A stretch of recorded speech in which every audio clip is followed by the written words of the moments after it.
સુરતમાં પોલીસને પડકાર ફેંકતા તસ્કરો અવારનવાર ચોરી કરતા હોય છે, ત્યારે હાઈરાઇઝ અને ઊંચા એપાર્ટમેન્ટના ફ્લેટમાં સ્પાઇડરમેનની જેમ ઘૂસીને ચોરી કરતા ઈસમને સુરત ક્રાઇમ બ્રાન્ચે ઝડપી પાડ્યો છે.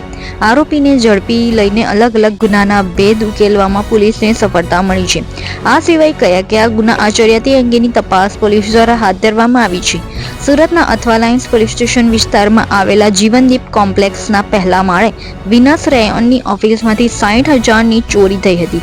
મોબાઈલ અને સોનાની કાનમાં પહેરવાની બુટ્ટી તથા કેમેરાનું મેમરી કાર્ડ, ડીવીઆર સહિતના સામાનની ચોરી કરવામાં આવી હતી.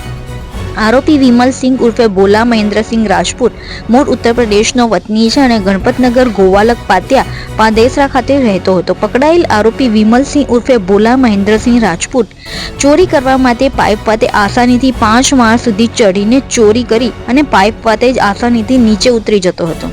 આ આધારે ક્રાઇમ બ્રાન્ચે સીસીટીવી ફૂટેજ ચેક કરી ખાનગી બાતમીદાર થકી માહિતીના આધારે શીતલ ટોકીઝ રિવરફ્રન્ટ નજીકથી આરોપીને ઝડપી પાડી મુદ્દામાલ કબજે કર્યો છે. આરોપી સામે 8 ગુના અગાઉ નોંધાઈ ચૂક્યા હોવાનું પોલીસ તપાસમાં સામે આવ્યું છે.